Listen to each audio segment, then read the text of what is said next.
So let me go ahead and bring up our first panelists, and I'll just name them, and then I'll do a short introduction to the moderator, and then the panelists can go ahead and introduce themselves and their CVs. And so if they want to start walking up, we'll go ahead and bring up Jeff Marston, who is a former member of the State Assembly from San Diego. He's also co-chair of Independent Voter Project, and he's going to be our moderator. And joining him will be Assembly Member Brian Mainshine from Assembly District 77. Glad that he can come and join us during his busy schedule. Kimberly Nalder, assistant professor at Sacramento, or just professor, sorry about that, at Sacramento State. Didn't mean to give you a demotion there. Chad Peace, attorney for Independent Voter Project, and Andrew Sinclair, clinical assistant professor of public policy at NYU, who literally wrote the book on Top 2, which I'm sure maybe he brought a copy. If not, just look up his name on Amazon. It's there. And so I'll go ahead and hand it over to Jeff. We'll just go ahead and give him a round of applause.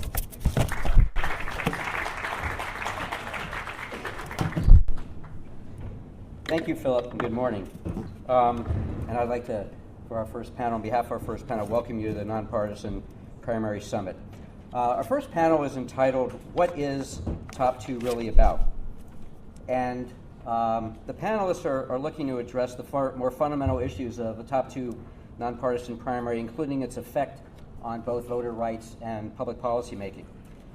A consideration to keep in mind is that the purpose of a traditional partisan primary is to select nominees that represent a political party and its voters on the general election ballot, while the purpose of a Top 2 nonpartisan primary is for all voters, regardless of party, or lack thereof actually, to narrow the candidate field. We have a terrific group of panelists here. I'd like to formally thank you for being here and welcome you. Philip has sort of taken the next step out in introducing them, so we're gonna do away with that and just kind of jump right into it. Before we begin, however, I want to just take about 30 seconds to do a little bit of housekeeping. A quick note, the panels today are scheduled to be 90 minutes, and we're looking to do about an hour for the questions from the moderator and discussion amongst the panelists and what have you, and then we're also going to have about 30 minutes of Q&A from you in the audience. And the Q&A will be just that. The panelists have given generously of their time to be here. You have given generously of your time to be here. We very much appreciate that. It was noted by Lenny, some of you love Top 2, some of you not so much, and some of you are not quite sure. It's part of why we're having this summit today. Philip and I will be briefly discussing this in our close in terms of follow-up to fully discuss and vet ideas at some point in the future in a very thoughtful way, in a very thorough way. But today it's about asking questions and getting answers. Today is the beginning for a future education and interaction. So with that, let's go. I'm going to, in looking at how we got here in the first place with Top 2, I'm going to send this question to Chad Peace, who I know is familiar with starting the answer here. And obviously, all of you, please, jump in. This is kind of what it's about. Whether you agree or particularly if you disagree, just jump right in there. How did the Supreme Court ruling in Democratic Party v. Jones lead to the Top 2 nonpartisan primary? Well, I'll first qualify this answer that you all know Assemblymember Brian Mainshine as Assemblymember Brian Mainshine. I know him as my law professor. So you can either give him credit. So be nice to him. You can either give him credit, or if you don't like my answer, tell him he's not a very good law professor. So it's important to understand Democratic Party v. Jones overturned the old blanket open primary system. The Democratic Party took that system to the Supreme Court, and it was Justice Scalia who agreed with the Democratic Party and said, there are private organizations, and the state cannot come in and tell that private organization that they have to allow non-members to participate in their election process. Interestingly, when Washington adopted the Top 2, it was on the recommendation of Scalia in that very opinion. He said if California wanted to accomplish the same result, they ought to go to a Top 2 nonpartisan decision. Washington State's Top 2 was upheld on a 7-2 decision, and some people might be surprised that the dissent was led by Justice Scalia. And he said, well, when we said nonpartisan, we really meant nonpartisan, so you should have taken the labels off altogether. That's for a different story. But why it's led to the Top 2 is because the Top 2 comes out of the legislature trying to open up the primary process, which we all know is so integral to the election process as a whole, and the Supreme Court saying, look, if you're going to have a private partisan-based system, you can't force parties to allow voters to participate. So from the perspective of the top two, if you're going to create a system that serves voters, you have to first address the issue. Should the beginning, the most integral stage of the process, serve parties first, or should it serve voters first? And that's where we came with the top two primary legislation. That's the perspective from which Independent Voter Project wrote it. I see heads nodding. Any comments from anybody else on that? Pretty thorough answer. Okay. Well, I'm just giving you a chance. I saw your head nodding a lot. How do you feel the top two nonpartisan primary actually affects the rights of voters? You want to start off? Sure. Assembly member? And first off, as your law professor, I thought that was a brilliant answer. I think you were taught well. I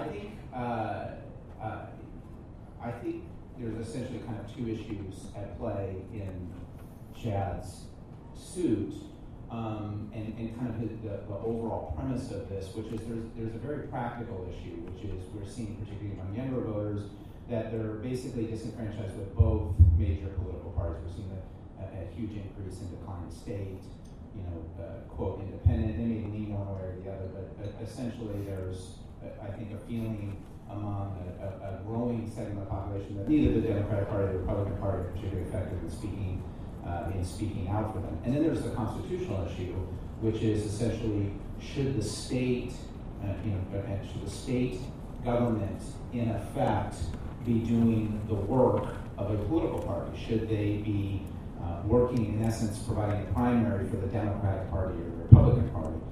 Is that really the role of the state? Voters get disenfranchised not just in the sense of that the parties may not speak for them, but by the fact that they have to even pick a political party in order to participate in the system. I know, Chad knows the statistics a little bit better than I do, but in New Jersey, essentially it's only allowing 10%, I forget the exact number you remember, but 10% of the overall population to even participate in an election because you have to be a registered Democrat or a registered Republican to participate. So there are these kind of, I think there's these practical issues that are in play as we see what ends up happening with top two primary over time. And then there's really a fundamental constitutional question. And just as a brief moment of personal privilege, I am proud of Chad for taking this on. I think he's done a lot of exceptional work in this area. So I'll just throw that out there too. And hopefully you got an A in my class. I didn't.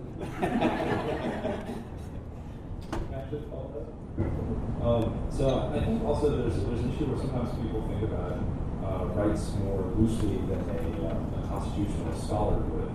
And that really a lot of the issues with the top two are about addressing options and trade-offs. So for some people, they may feel like they have opportunities that they didn't have before with the top two.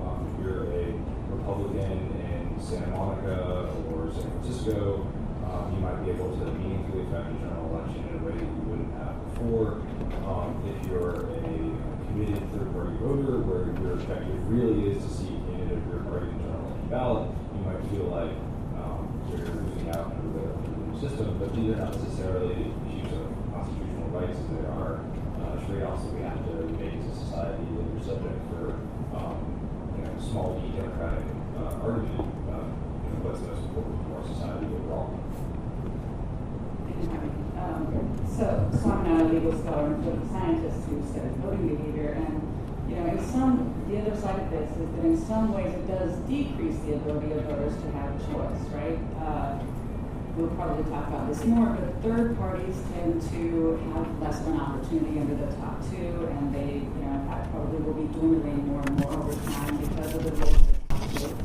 And then we have many races that we've already seen in the last two election cycles, where in a general election you have two Democrats or two Republicans running against each other, and so the voters from the opposing party don't have the opportunity to cast a final vote for someone from their party. And so, even though it's opened up more and more primary possibilities, the eventual result is that in the general election, in many ways, there are fewer choices. And actually, if I may say a couple Sure. other things. Another thing that we've seen for voters is that it has not increased turnout. You know, that was one of the things that we may have expected, that it would rally new people who are, you know, put off by the dominance of the parties in the election. And if you look at the results from 2014, the first time we had the statewide offices on the ballot, you know, there was certainly no huge bump in turnout. In fact, it was dismal turnout that year. You know, it remains to be seen what will happen in the future. Certainly campaigns are starting to adjust more and more to the realities. So, and voters really, you know, in many ways don't understand that the change has happened yet even. So we may see differences in the next few cycles, but so far we haven't seen, you know, this huge outpouring of voting behavior. If I can jump in. I think it's an important concern that's brought up, and it's right. That we have issues that come up, and just like everything, our political governing is complex, and the election process is complex. But what we have to do is start having real discussions about it and think about, you know, that's a different issue, right? You have political parties; those are private rights, and then you have being a citizen. And the most fundamental right you have as a voter. So we need to first separate the two and recognize that top two was about first recognizing the fundamental right in the voter. I think right now, we're absolutely right. Now we need to engage, how can we make the playing field level for those under the private rights that political parties have? On the voter turnout side, I think that is important. We should question why is voter turnout decreasing, but we can't look at California as an example. It's going down everywhere. New Jersey's primary election turnout, where they have a pure closed primary system, was 5%. That means 5% of the people are deciding who the candidates are. And if we can't connect that turnout in a closed primary type election process to the dialogue that infects the presidential debates that we're watching right now, and connect that dialogue is a direct consequence of the way we elect people, well, then we're never going to be able to fix the dialogue at the state level, at the local level, anyway. Yes, please. Jump in on the issue of turnout. I think it's an observable fact that turnout is very low in California. But this is actually one of the real challenges for political scientists interested in studying the top two. Just we made a lot of changes at once. We made these changes in the context of a lot of other things going on in the whole political system. And so for some issues, I think the turnout is one of them. On the sort of the side people criticize the top two, and then on the flip side, perhaps people getting along better in the legislature to the extent that's true. You know, both of these on the plus and minus side, it's actually very hard to attribute directly to the top two yet without some very careful work. So it's one of these things. It's a fascinating reform, but I think it might even be more advantageous to talk about the opportunities for the future, and leave some of these questions for analysis until then. Okay, thank you. And Andrew, I'll have a quick follow-up on that, a question follow-up on something you said. Well, also following up on what you've also have touched upon, is top two good or bad for political parties?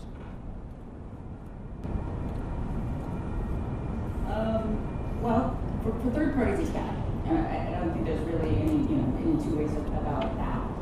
One of the things that came along with the top two reform was an increase in the number of signatures needed by third parties and an increase in the amount of money needed to put a statement in the ballot pamphlet.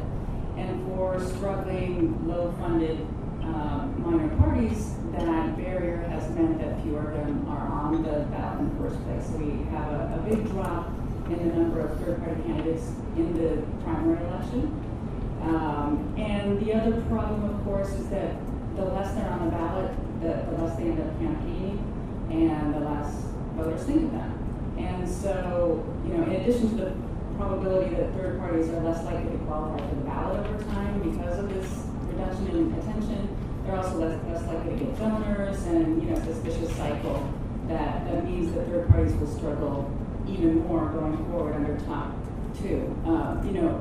There are reforms that could be possible that might ameliorate those effects. Those are sort of secondary to the idea of the top two itself.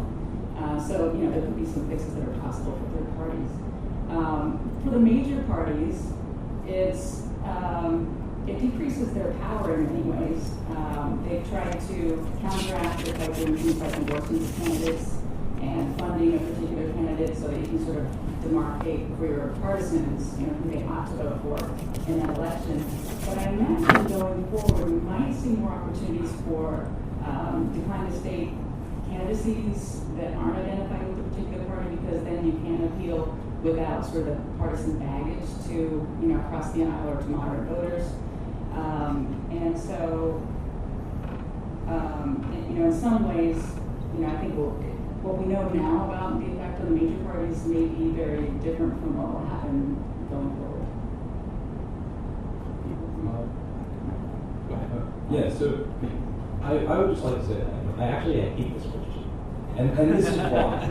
Is that we don't really have a good definition of what a political party is, right? So we can think about political parties as entities that occur at three different levels. Level of people actually serving the government, like my fellow panelists, people who are active in political parties, like many people here, but not actually serving the government, or interest groups and so on, and then like the party of the electorate sort of, right? And then within these political parties, there are different groups. There are people who are successfully advancing their policy agenda in that political party. There are people who may identify as members of that political party but feel like their policy agenda is frustrated. And we should not expect the top two to be good or bad for parties. We should think about it as, in a very nuanced way, as good or bad for certain parts of political parties.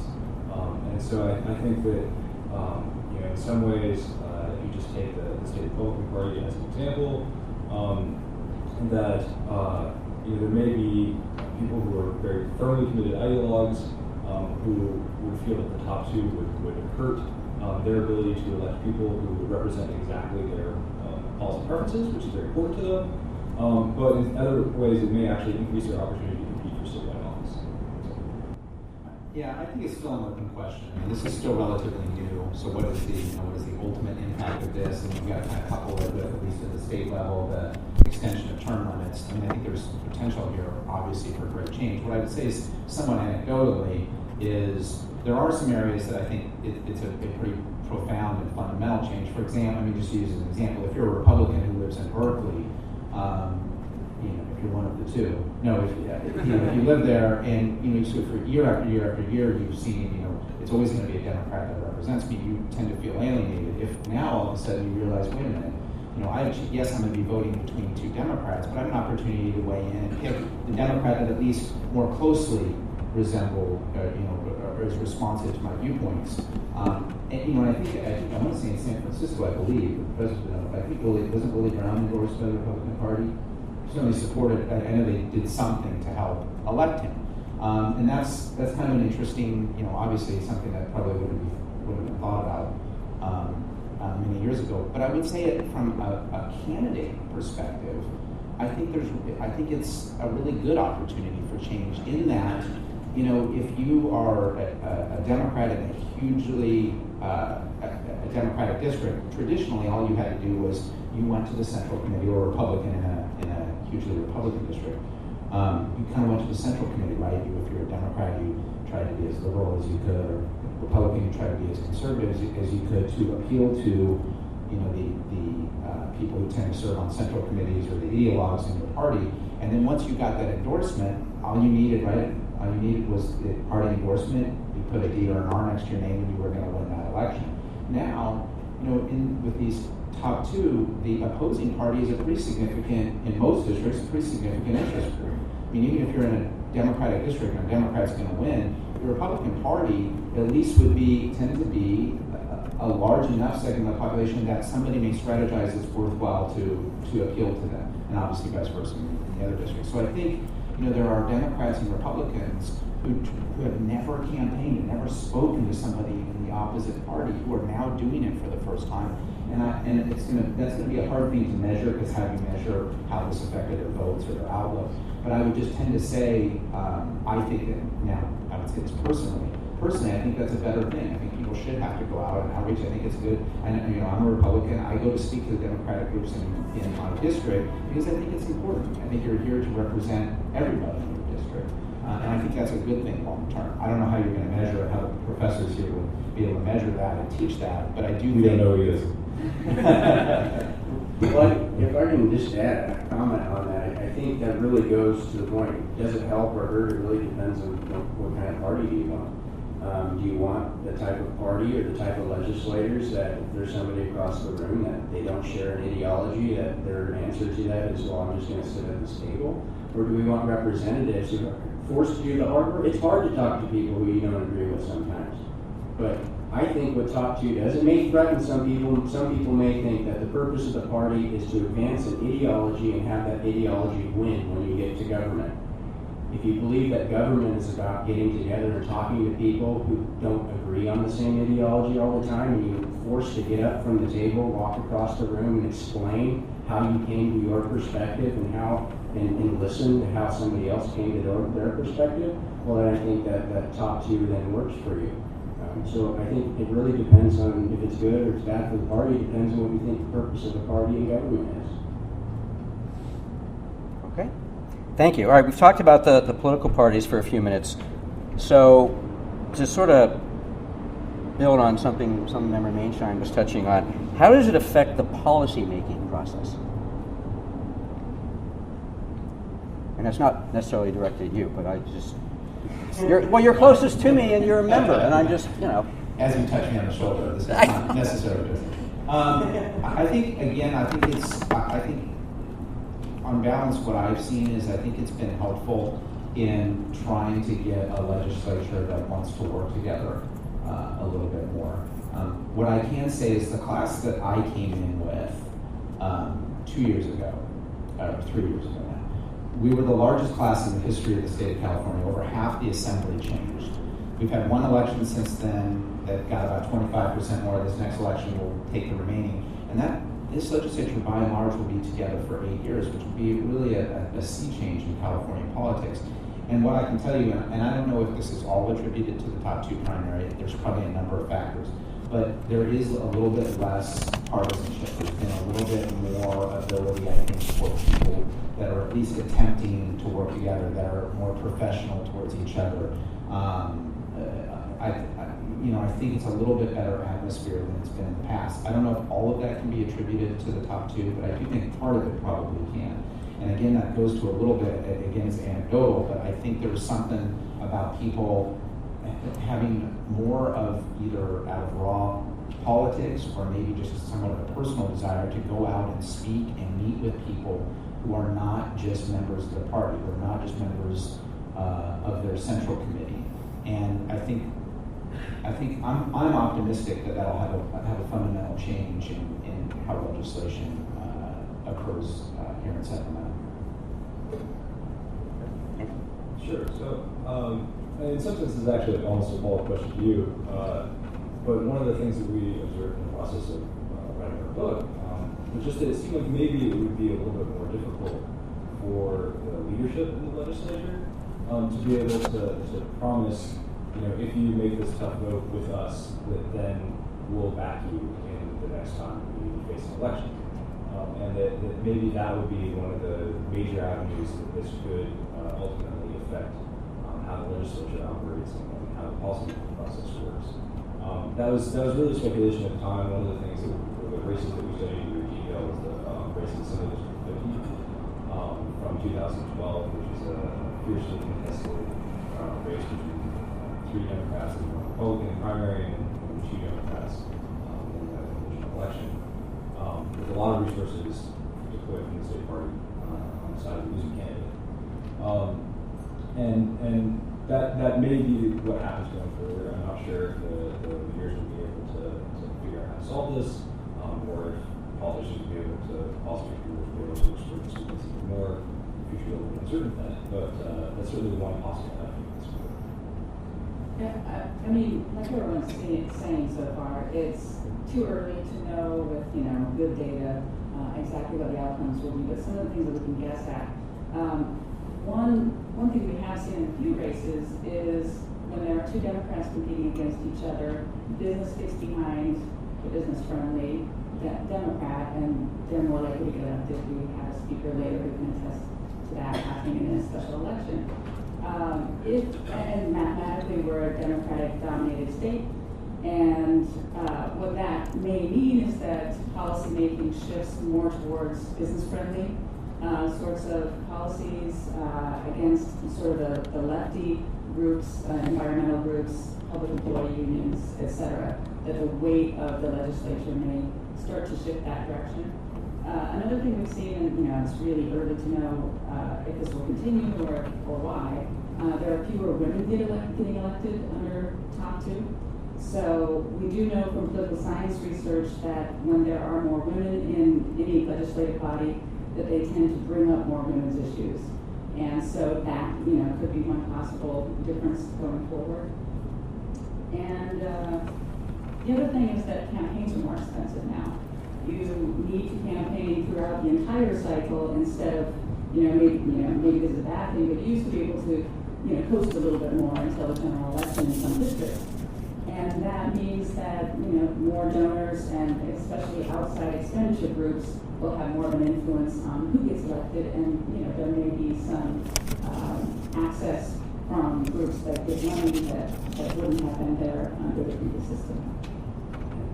I'm not a policymaker, so I don't know how much my perspective counts here. But I view nonpartisan primaries as really, it's going to be a long-term effect. You have to start off with the political discourse and the way viewers view the election process. We have more than half of the voters don't really even understand that we have a new primary election system, and few of them really understand that. We changed it from a partisan purpose to a nonpartisan purpose.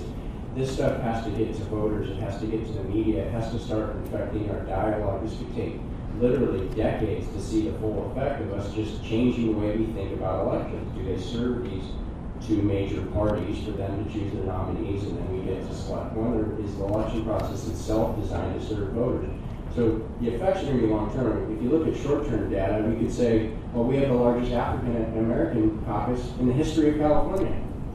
So, is it good for black candidates? Well, we don't know. It's a short term. We don't know whether the drop. The long-term effects aren't going to be found on a data sheet. They're going to be found in our feelings, I believe. Right now, people generally feel at the national level that their government really doesn't represent them. And so I think it'll be a long-term result, and we may never connect the movement to do nonpartisan primaries with the effect on government, but I think the short-term answers really won't be found in a data sheet. We're going to have to understand that we just need to change our idea of how elections should be done in the first place. Okay. On that point, and I said I would kind of follow up on data and stuff, I'm sort of tossing this towards Andrew, as somebody who probably has most experience with this. Can we measure the success or failure of top two using traditional models and statistics? So I'm teaching stats classes right now. So the answer is sort of, right? So there's some things we can assess and other things that are more difficult. The problem is that we have a lot of things happening at once. And it's hard to imagine what California would be, and to precisely measure what California would be, what counterfactual is, if you had not done top two. For most of my research on this, I focused on looking at trying to figure out how the top two itself operates, and we can get a couple more cycles in and then answer some of these bigger picture questions that's been raised by some of the other panels. Looking at what are the opportunities. So we believe there are electoral institutions that shape what happens. They don't fully determine what happens in the future. And so looking to see what are the opportunities, how will people potentially respond to this going forward, and that will shape our own expectations that we want to sure. So in 2012, we focused on doing surveys in very competitive assembly races, just to try and get a sense of how voters behave and what those races ultimately look like. And we can use fairly traditional methods to do that, which is just straight up normal survey work. For some of this other stuff, there's some really interesting work going on now. A colleague has actually looked at how Democratic members fared in their procedure to get endorsements. This paper coming out very recently, sent by state company. And they're just looking, you have to look cleverly for sources of gain to get at the advantages of endorsements. But for some of the big picture questions, we're just going to have to wait. Thank you. Anybody else? Okay, one of the issues we heard a lot about during the 2010 campaign for Proposition 14, and we continue to hear about it today from, I would just my opinion, most people who talk about this, and certainly most in the media, is that this is, in a top two system, you're going to elect more moderates to the legislature and to Congress. In your opinion, is top two really about moderation? Or is that sort of the, for lack of a better way of putting it, lowest common denominator way of putting it out there, because that's the kind of thing that the average voter understands? I think describing it as moderation is, one, easy, and two, it's wrong. That really what it's about is having a more representative. That if they're running, every voter is treated the same. You get somebody that's more representative of the district. I think, a city like San Francisco, for example, if top two, I believe, I may be wrong, but I believe if the third parties saw San Francisco as a chance to run a Green candidate against a Democrat, they could beat the Republicans in the primary. They could put their force behind it and push a runoff in San Francisco. A Green could actually win. There's some districts in San Diego where I think it could happen on the libertarian side. But really, so the short answer is I don't think it's about moderation. It's about authenticity more than anything else. It's having somebody come out there and really represent the district rather than the party. And that district might be liberal, it might be conservative, it might be some other term that means something to every different person. But I don't think it's about moderation at all. It's about voters. I think when we speak about moderation, a lot of times what voters actually need when they say they want something more moderate is that they want the tone and the process to be more civil. When we're talking about what's going on in the legislature, we would like our legislators to talk to each other and to compromise and to come up with solutions, even if they're not the perfect ideological solution. And so when voters, sort of have that desire, and I think that's a lot of what got the proposition passed, I don't know that it's necessarily about substance as much as it is about tone and process. Most voters who care a lot about politics tend to not be moderate, right? They tend to be committed to an ideological idea.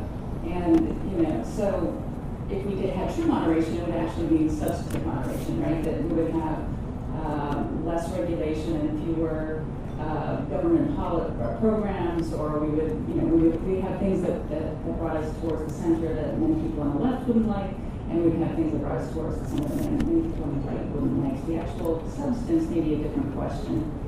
And the other thing is, when we look at the effects so far electorally, there's this problem of low voter information. Most voters don't, what we assume in the classic democratic theory concept is that voters understand themselves and where they are ideologically, and then they look at the candidates and they understand where the candidates are and place themselves as close as they can, and they vote for the candidate closest to them. In many cases, what that would mean in a large number of people voting in an open primary is that maybe the closest person to you might be in the other party. If there's an extreme liberal Democrat, and then there's a moderate Republican, you as a voter might be closer to the moderate Republican. But because of inertia and because of socialization and a whole bunch of other reasons, voters are highly unlikely to cross over to the other party, even though ideologically that other person might be closer to them.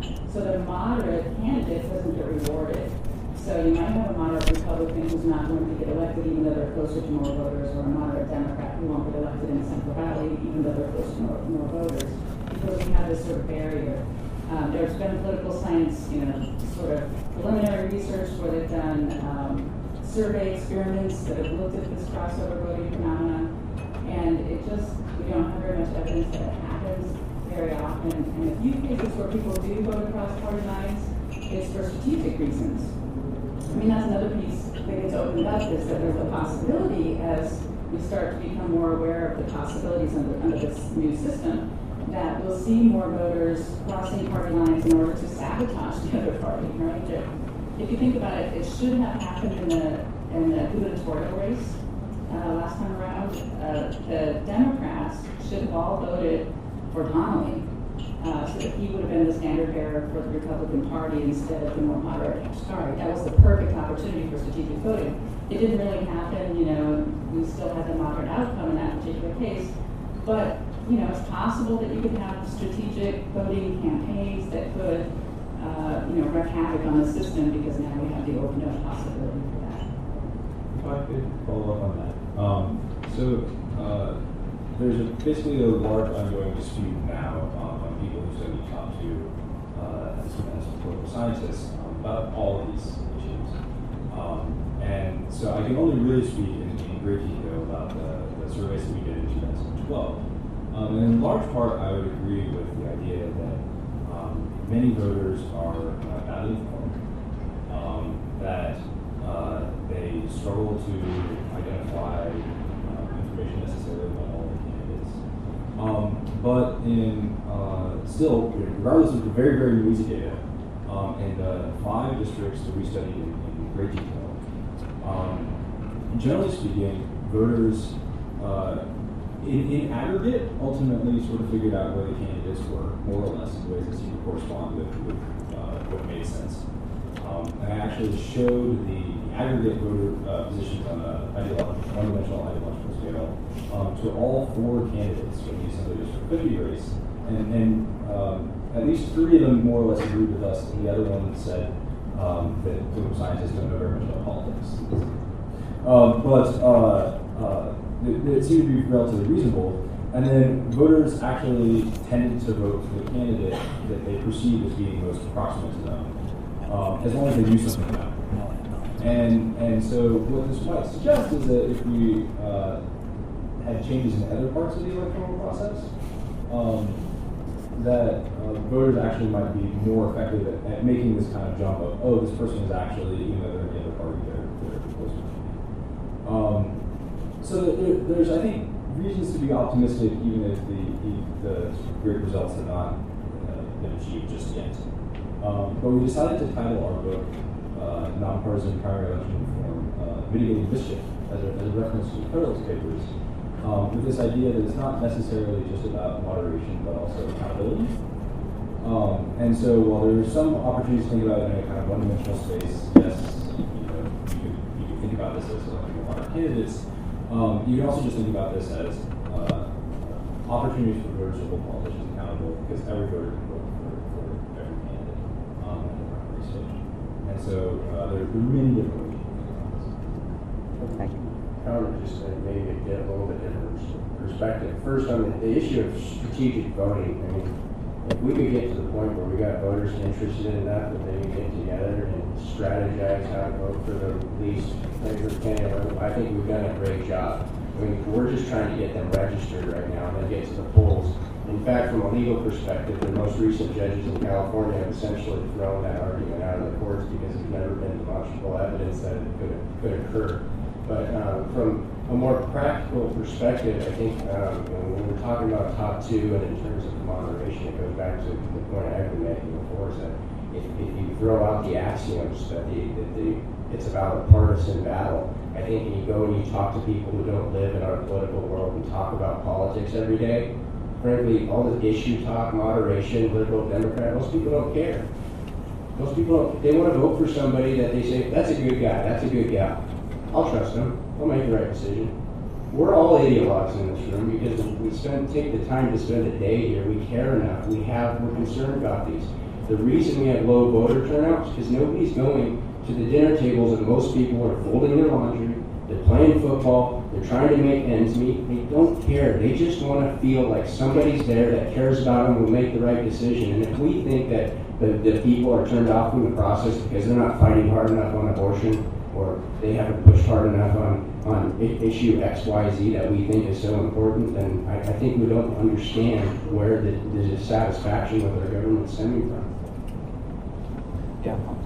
I'll chime in on that. It's ironic since I am a legislator. But I'm a single dad. I have 2 girls, and when I'm outside of here, I don't really follow a lot of this stuff closely, and it really isn't overly pertinent to my life. I got to get into soccer practice and then dance and all these other things, and I don't really, need to follow, Pelosi and Boehner arguing about something. It's not particularly relevant to my life. I'm trying to get home and get homework done and all these other things, and I think that's probably like most people. And so, how do you chart all of this? It was mentioned earlier about African American candidates or female candidates. I would say in the Republican Party, for example, we have a higher percentage of female Republicans than the Democrats have. So you could make an argument, well, okay, so it's better to be a female Republican or African American Democrat or all this stuff. Maybe that's true. Maybe it's somehow symbolic of something. But the other thing is, they just may have all been better candidates. I mean, how do you judge that? It'd be very difficult for a professor if they were trying to be open-minded about it to say, well, actually the best candidate won. And it happened to be a female, it happened to be African-American, it happened to be a white male, whatever it was. I don't know how you chart that. Some of these things, and to go back to what Chad said earlier about kind of this, in a sense it's going to be a feeling, I think is accurate. I mean, how do you judge, again, the Republican in Berkeley, their satisfaction with the electoral system? What we have in California, I think that's probably a bigger factor in a lot of this, is we just have so few competitive races. I mean, we're not involved in a presidential race other than for a candidate to fly in and raise money and fly out. So our governor race is, our statewide offices are not competitive. You go down to the congressional seats, we have a few that are competitive, but very few. Assembly and Senate seats, it's a stretch to say there's 7 or 8 assembly seats that are competitive, but arguably 8, that's 10, that's 10% of the assembly. So if you are a typical, if you live here in California in a typical district here, probably none of your seats are competitive. And so, factoring that into low voter turnout, is it because they don't care, or is it because it doesn't matter? Is it because we get a cynical campaign? If you're, I feel sorry for the people who live in Ohio or Florida. I've seen these places where, these presidential candidates that are raising now over $1 billion are putting all their advertising money. I think that changes. I think that's probably a little bit more significant factor than necessarily saying that, it's about strategy and trying to figure out how to manipulate a top 2 primary system. One little follow-up. Well, I agree, certainly, that it's true that most voters are more worried about what they're doing in their day-to-day lives, or they don't care so much about what's going on between Pelosi and Boehner. But it's not as if Pelosi and Boehner are just fighting to fight. They're fighting over substance, and the outcome of those struggles has an impact on all of our lives, whether we perceive it or not.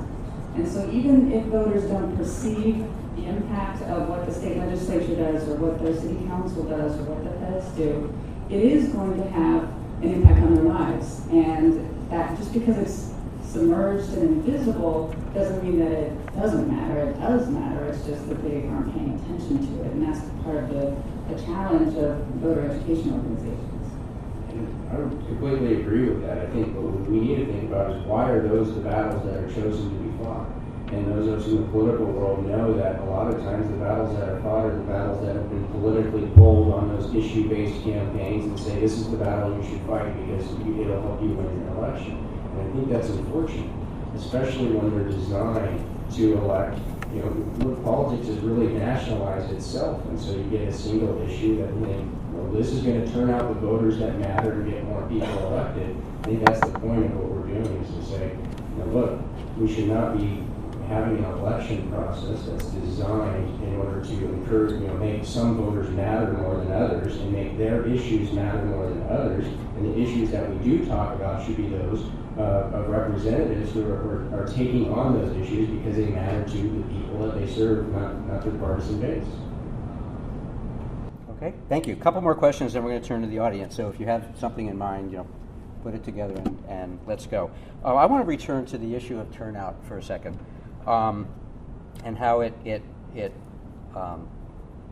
how it's looked at from the top 2 perspective.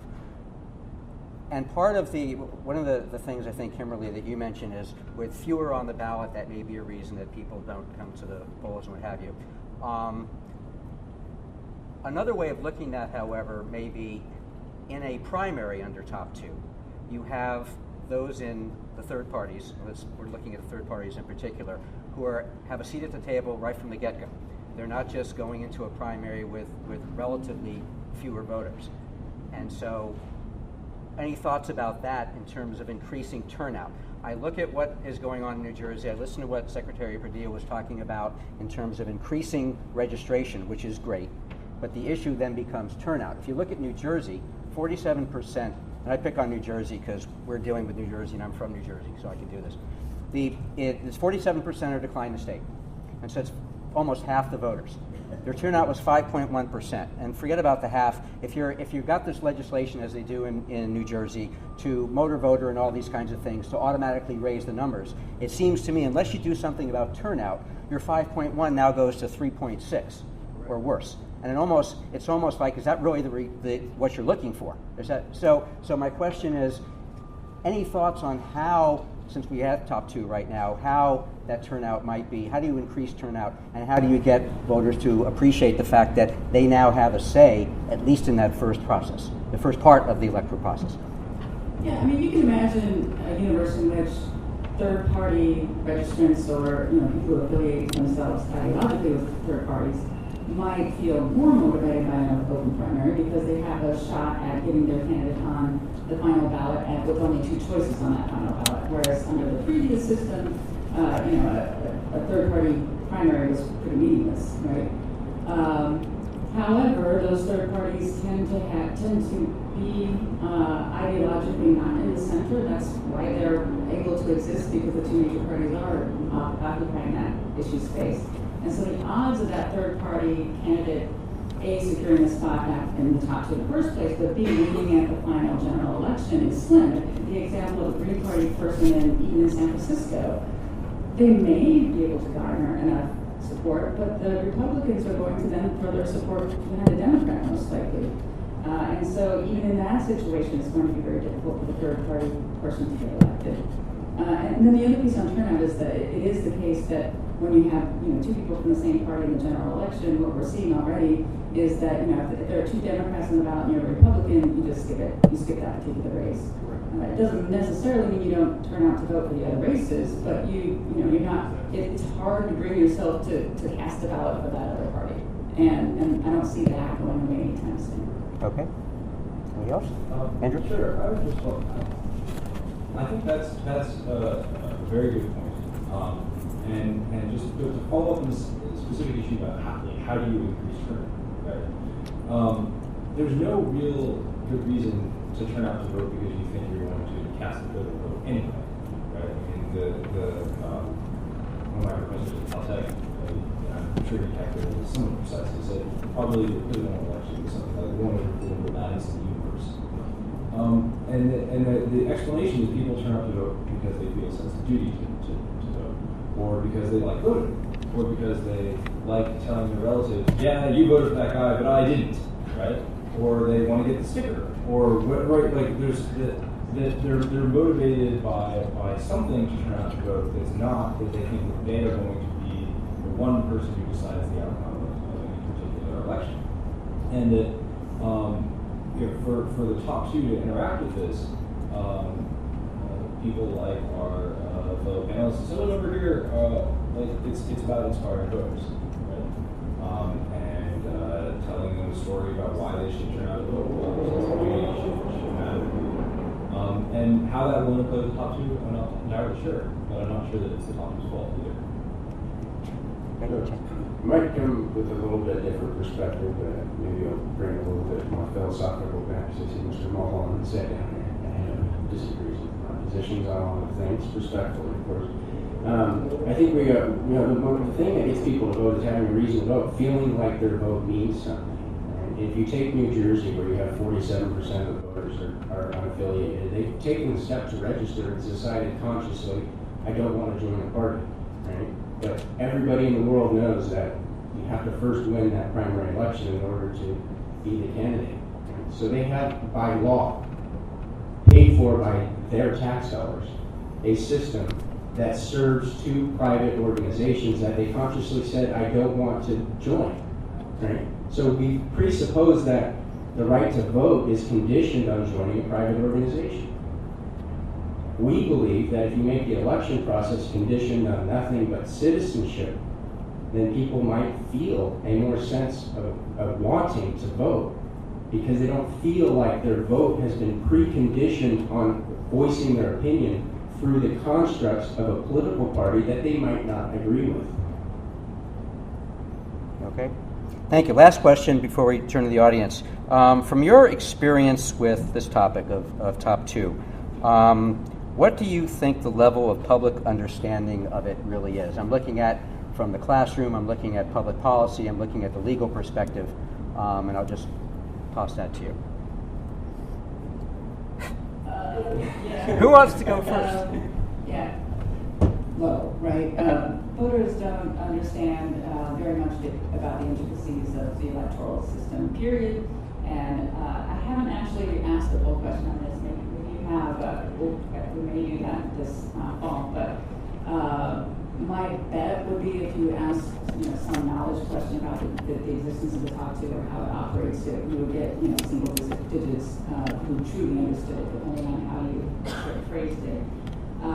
It hasn't really sunk in. A lot of the media was reporting, in fact, in 2014, lots of media reports just saying this is the first time it's been used.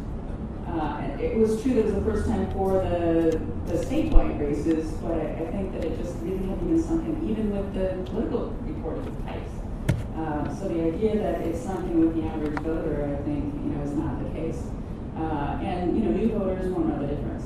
New voters will come into the electorate and see the ballot the way it is, and just assume that that's the way it's always been, and they will, start. Does that help with the numbers in terms of people, as time moves on, with the numbers of people understanding it? Or I could ask it a different way: how many people really understand how we did it under the old system? When I explain to my students the different types of primary, the intro to American politics students, the freshmen who don't know very much about politics in the first place, they're sort of mystified by the complications of the system, different states, and we have something different for the presidential primary than for the general. It's very confusing, and you're not somebody who's sort of inside your politics.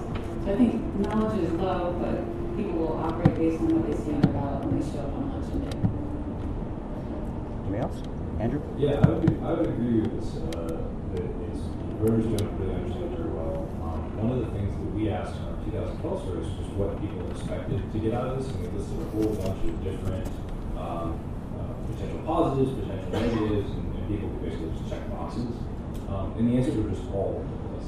And in terms of what how you expect this to work, and it's more than just not knowing how the rules work. But even if you do know how the rules work, like many of the rest of us, I think we're still very uncertain about what the outcomes will be with this.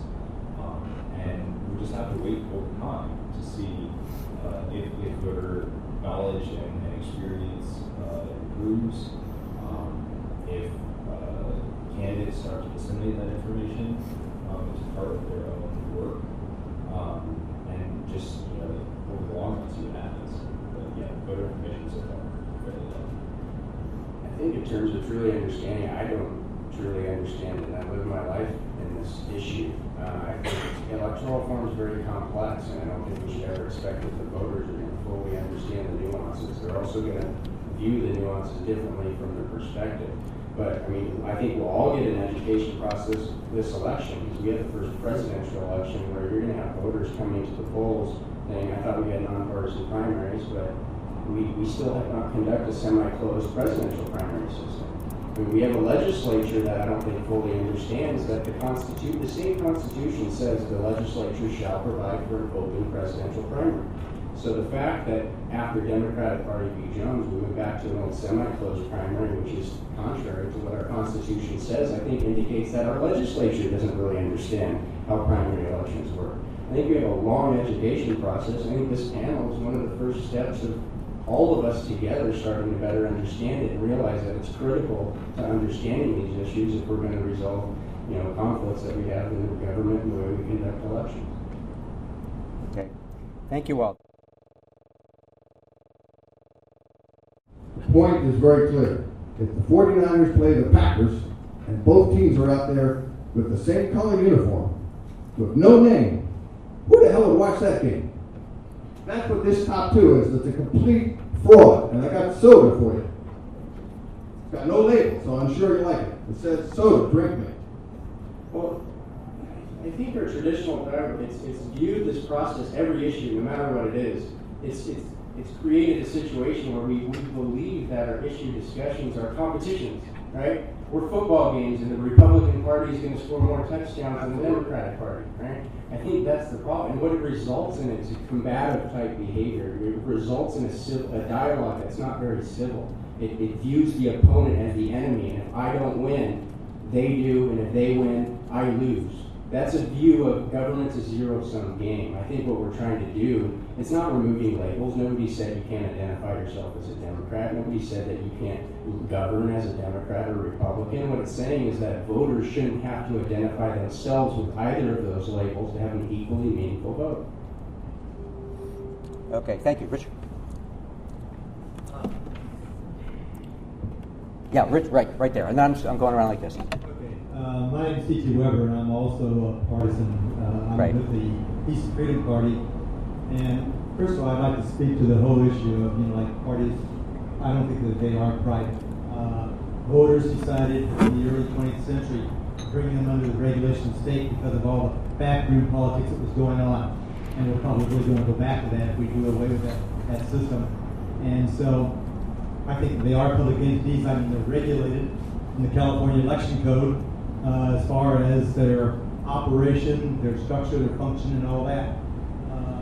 So maybe one of the things that maybe may want to speak to the question might be, why don't we just do away with the primary process completely, save voters millions of dollars, and then you could use a system of maybe like instant runoff voting for statewide races or proportional representation for legislative races. Okay, thank you, Mr. Weber. Anybody want to take a shot at that?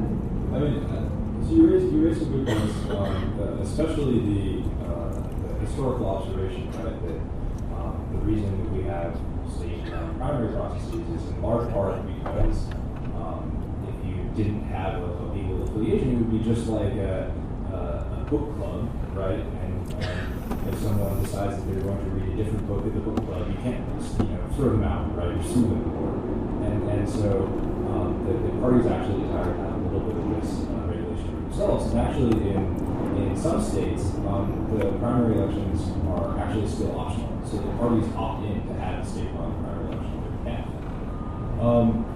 In terms of whether or not this is a good thing, whether or not we can use any number of the alternative systems, the issue just there is no such thing as a perfect election system that satisfies all criteria that we could possibly, even very limited criteria that we possibly have of fairness and regularity or rationality.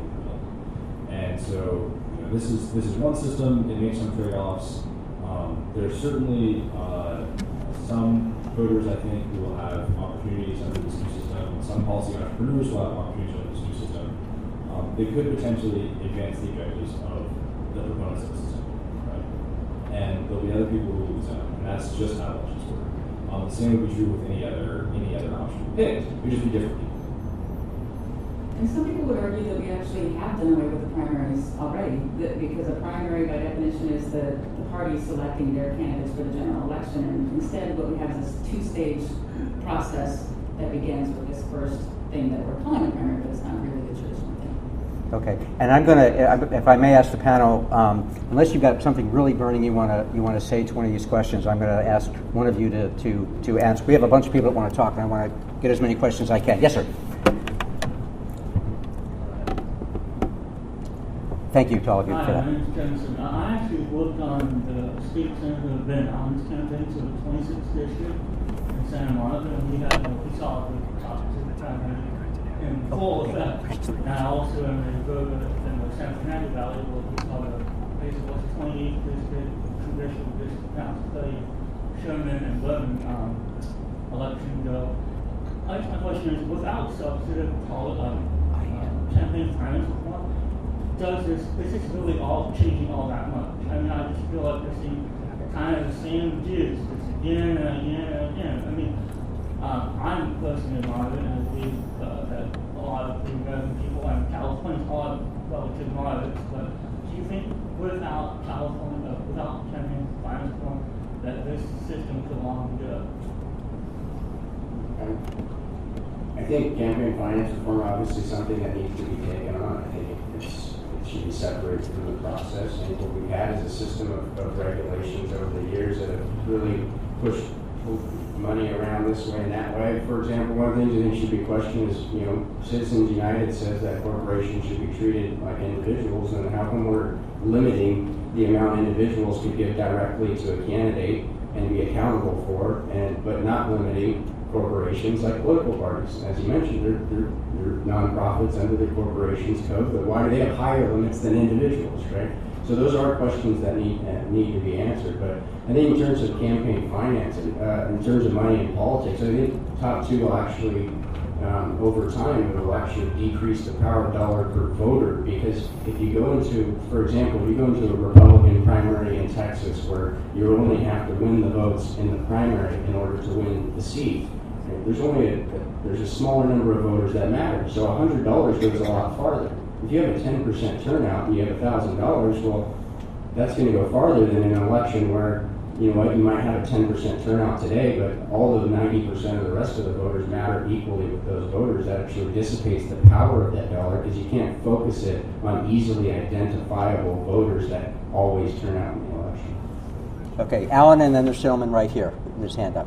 Yes, sir, you next. Go ahead, Alan. If I could have to check out first of all, top two and voter turnout, I think are two separate subjects. But it's a closed primary and an open primary, what have you. One of the ways you want to increase voter turnout, don't let the candidates and their campaign consultants know how often they vote. If we're doing a political campaign, I got X amount of dollars, and I know there's a group of voters that vote 4 out of 5 or 5 out of 5 versus vote only once out of 5. I sent a bunch of mailers to the high propensity voters. They get door knocks, they get phone calls, they get mailers, and we ignore the rest of them. This is something for the prophecy. If I don't know how often they'll turn out, I'll probably communicate. But believe it or not, most of these low turnout voters never hear from the candidate or the committees. Third party, what was doing the California target vote. The third parties, for the most part, stopped participating in the closed primaries years ago. I used to see in the assembly the legislative districts, except for the libertarians. They were the sole exception. But the Green Party, for example, would file from one assembly seat. Maybe one state senate seat, that was it. The Peace and Freedom Party, I think, was only 2 legislative races of all of the seats that were open. They went for governor, they went for lieutenant governor, but they've always stopped participating in the local legislative races today. Thank you. Gentleman in the blue jacket, who's hand up. And then we'll go to the gentleman to your left and gentleman in the back. Yes. I have a 2-part question. My name is Richard Becker, and I'm with the Peace and Freedom Party. Why, when so many more people vote in the general election than in the primary election, how is restricting the general election to 2 candidates, excluding even the possibility of writing candidates, supposed to be more democratic? And connected to that, since the virtue of top 2, or the advertised virtue of top 2, or one of the main virtues, is that it brings more moderation and centrism, when in the history of the United States, moderation has meant the status quo, whether that was the slave system, the denial of the right of women to vote, the lack of Social Security. It's only been when there have been fights, when there have been real battles, that there's been progress. So how is that supposed to be a good thing, which somehow justifies the diminution of democracy? I'm happy to take this one too. I think you load the question with how do you give them only 2 choices? You have to look at the election process, as Kimberly stated. I think the first stage is the primary. Should it be 6 months before the general? No, we should move it closer to the general election. But I would ask, how in a democracy where the root is people, do we treat some voters, those who join a party, differently than those who don't choose a party? That's not democracy. Democracy treats every citizen the same. And under the traditional system, citizens who joined the Republican or the Democratic Party had a superior vote. And because of gerrymandering in the Democrat districts, Democratic citizens have a much superior vote. So I would say what Top 2 did is the first time appreciate that real democracy means having nonpartisan elections altogether. And when the government gets involved in sanctioning a process, funding a process, it should treat every voter the same, whether they choose to join a political party or they do not. Okay. Gentlemen, yes, thank you. Washington State has been using Top 2 4 more years than California has. Washington State, as anyone who's seen my handout, has a terribly split legislature, bad feelings, divided government, 4 special sessions this year, 3 special sessions last year to pass the budget. Some legislators are calling for impeaching the whole state Supreme Court. So it seems to me Top 2 all by itself doesn't make harmony, niceness, and happiness. Are you political scientists going to study Washington? Sure. I'll take a question. Thank you. Yeah, I've actually collected a bunch of data on Washington recently, and what I've really been astonished by actually is how similar the electoral patterns look.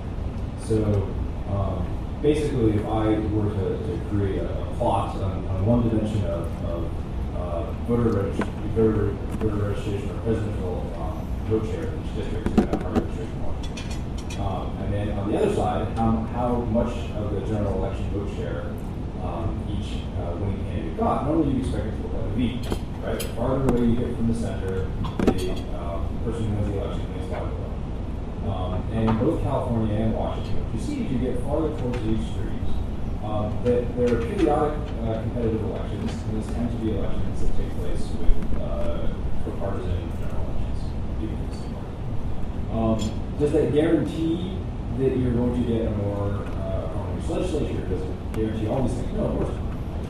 Electoral institutions, they shape political outcomes and don't determine them. And so this is, I think, one of the challenges for assessing the impact of any of these types of reforms. Not just primary election reform, but also things like districting, any of the number of things that political reforms have traditionally been interested in. It just, we don't actually get that many observations of reality. And yeah, you could expect variation in some of these outcomes across states, and without really threatening the underlying theory of the process. Thank you. We've been given another 10 minutes, so I'm going to go. These two gentlemen back here, this lady right there.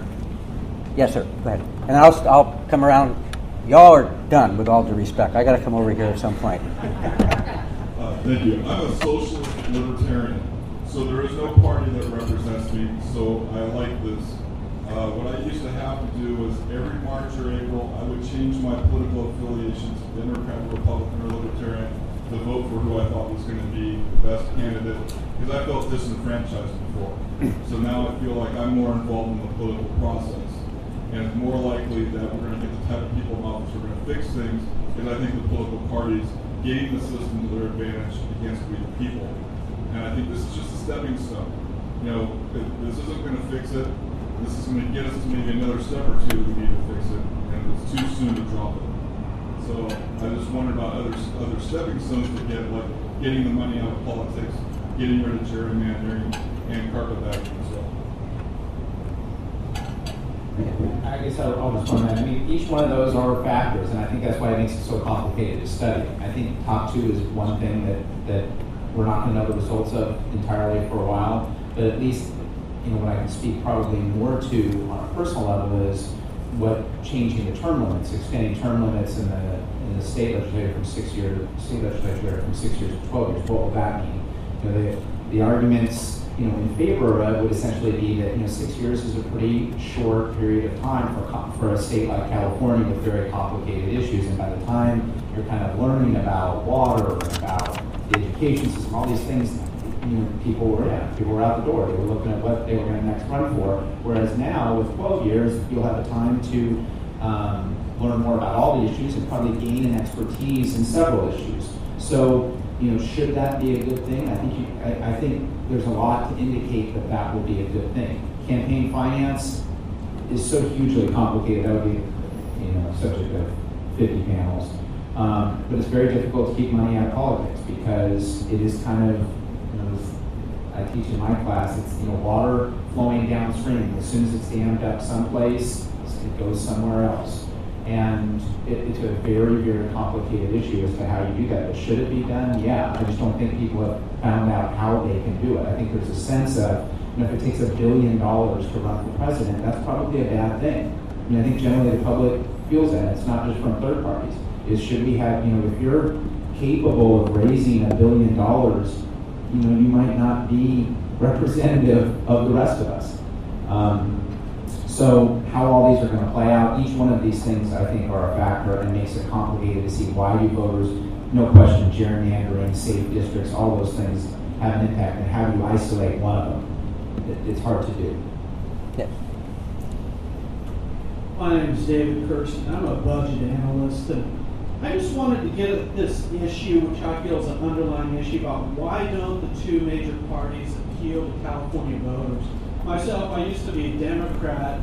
Now I'm a declined state because I don't feel the Democratic Party addresses a pension issue. And the Republicans, they won't deal with tax reform if it raises a single dime. So I'm just curious about, what is this whole, why can't the parties reach out to some of these voters who feel disenfranchised by this whole? From my perspective, I mean, the Assembly member probably have a more experienced perspective than mine, but I think part of it is the parties and their representatives have hamstrung themselves, not intentionally, but it's an evolution of the laws over time, that restricted ballot access, that their political consultants talking to the same voters over and over because they're the ones that turn out. And then we focus, what are the issues that matter to those voters? Well, we only polled the voters who you already know the issues because you run the campaign to them every single election cycle.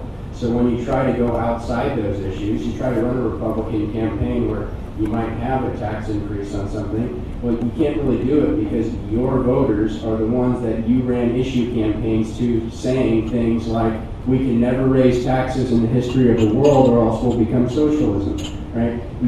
That's, I think, happened over time, and I think in order to unwind that process where all voters matter the same and we can talk outside the narrow confines of this partisan-based discussion, I think will have to be unwound over a period of time.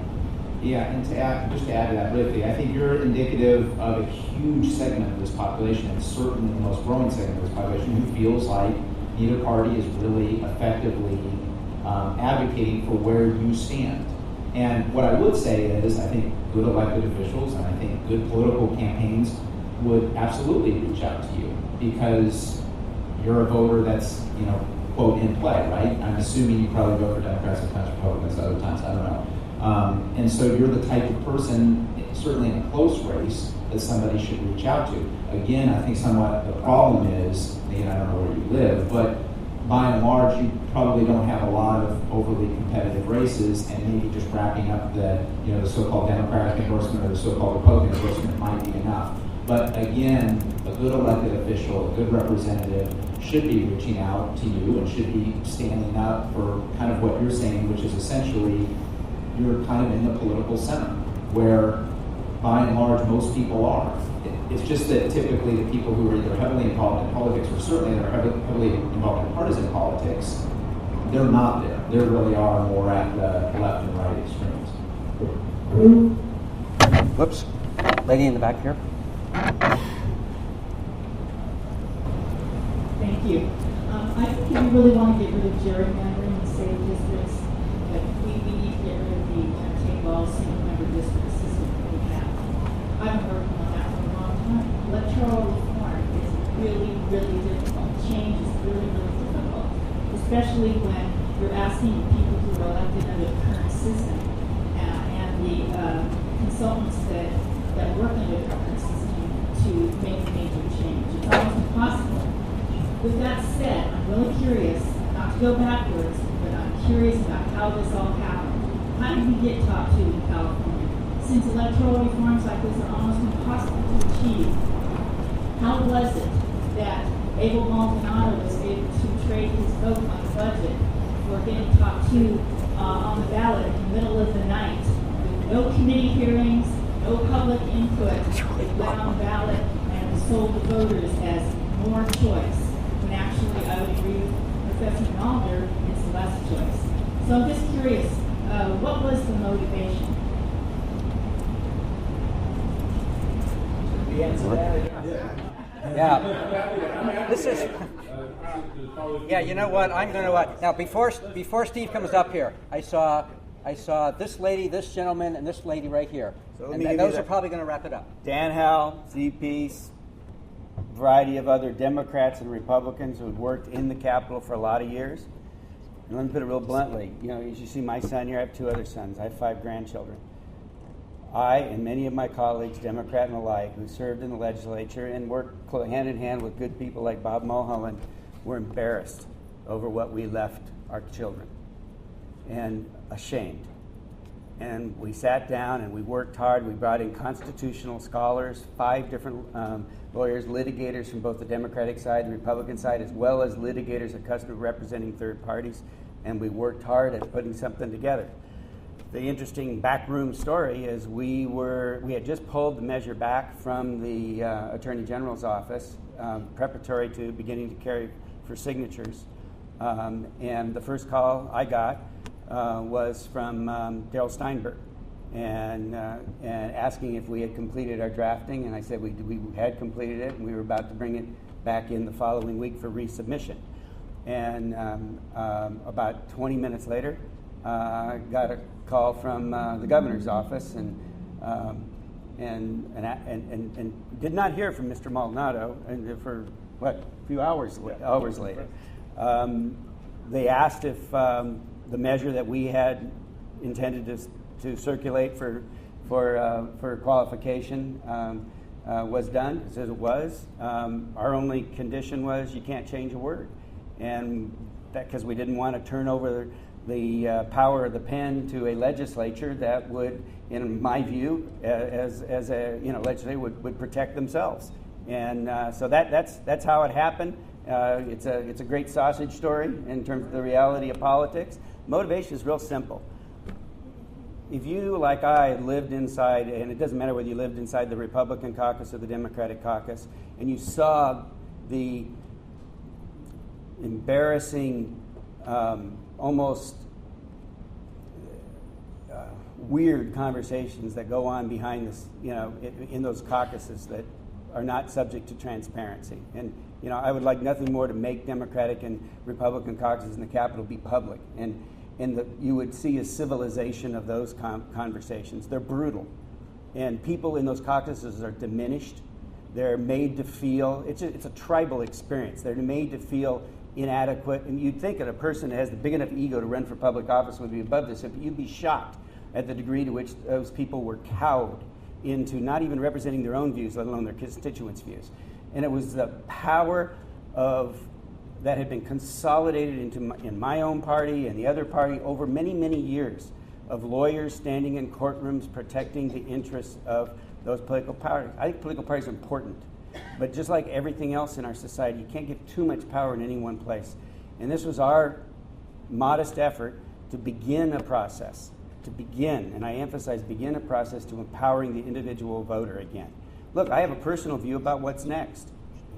I think we ought to move to top 3 with a ranked choice vote in the November election. I also believe that the Libertarian Party and the Green parties can, for the first time, actually elect people under this system. Here's the ugly secret. A gentleman mentioned earlier the Libertarian Party has been generally more effective over the last 20 years in having more candidates. So there's a reason for that. I was the beneficiary as a Democrat in a competitive district of always having a Libertarian on the ballot. You know why? Because the Democratic Party paid for and made sure there was always a Libertarian on the ballot because they knew that Libertarian would siphon votes away from my Republican opponent. And so the Libertarians and the Greens and the other third parties have been used and abused by the two parties and manipulated, and for the most part without even the knowledge of the people who belong to those parties. This is a system that's open, honest, and transparent. It can't be manipulated by my good and dear and honest, I mean this sincerely, friend Bob Mulholland, who he and I have a fundamentally different view. Bob is an experienced campaigner and political guy. I, too, ran campaigns for more than a decade before I went to public office. And look, I look back and I'm candidly ashamed of some of the campaigns I ran because I responded to the incentives of a system which encouraged me to demean opponents of the people I work for and encouraged me to run negative campaigns because the voters in that narrow context respond to the negativity. The problem with those covered beer cans, Bob, isn't well, that's the point. Those beer cans, you don't know. That's the point. And the problem is politicians and the elected officials spend too much not drinking it, not the problem of the label on the outside. And what we hope to do, and it's not perfect, and it's a forever commitment, and we can make it even better. But what's happened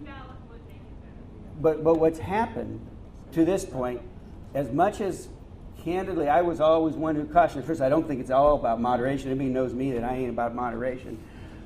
But it's more not about who gets elected, but how they behave after they get elected. Those caucuses that Brian participates in today are more civil today, more respectful of the individual legislator than they were when I served in those caucuses. And they are because they have to be. Because at the end of the day, all those legislatures have to be responsive to a much broader electorate.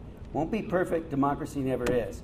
But from an old, tired legislator, I see an awful lot of this not only about empowering the voter, but also empowering the legislator. And by that, I mean freeing them from the inordinate influence of the special interests that act behind the scenes. Yeah, I'd like to make one additional comment, and that is when Steve and I began this process of talking about election reform, we started the conversation and we started the work in 2006. We didn't get on the ballot until 2010. It took us 4 years, literally 4 years and 2 election cycles of testing and looking at the process. And one of the things that we decided was we would try to do the most effective reform that we could get passed. And one of the problems with some of the other ideas is that in one swoop, it's too much for the voting population to accept, understand, and approve. So, as Steve said, this is not the finish. We don't in any way, shape, or form think top 2 is the answer. It probably isn't the answer. But in order to start the process of reform, we thought that it was the most important first step that we could take that we could actually get done. And you're never going to get the reform that you're talking about unless you're willing to take it one step at a time. And if you want it all in one shot, you'll probably never get there. So that's, that was the process. So this thing didn't appear overnight like a lot of people think. In the middle of the night, Abel Maldonado decided there was going to be an open primary. There was 4 years of work put into drafting that initiative. And as Steve said, we gave it to them on the condition that they not change a single word, because we knew if they had the ability to do that, that we would face legal challenges on a constitutional basis, and we probably wouldn't win. So we were very, very careful. And as a result of that, we have withstood every legal challenge that we've been faced with so far. Question? Yeah, we got to close this down. Okay. This is the last question. No, I have a question. Question. You spoke about the idea was to narrow the candidate field. Why was this deemed a good idea? Why narrow the candidate field? Why not open the ballot process to other parties?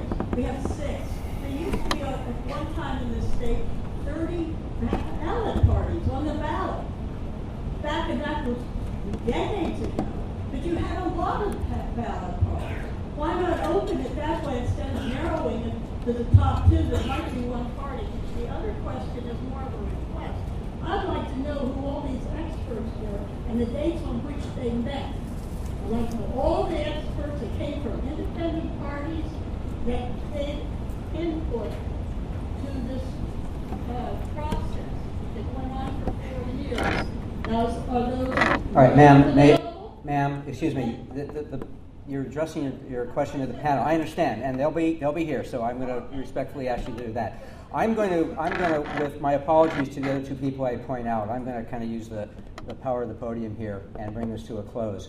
And I was going to do that after Steve and Dan came up. They really sort of summed up a lot of what this is about, and I'm proud of serving with these two gentlemen as co-chairs of IPP, and if you know them, you know that as they came towards the podium, I sure as hell was going to have to let them speak.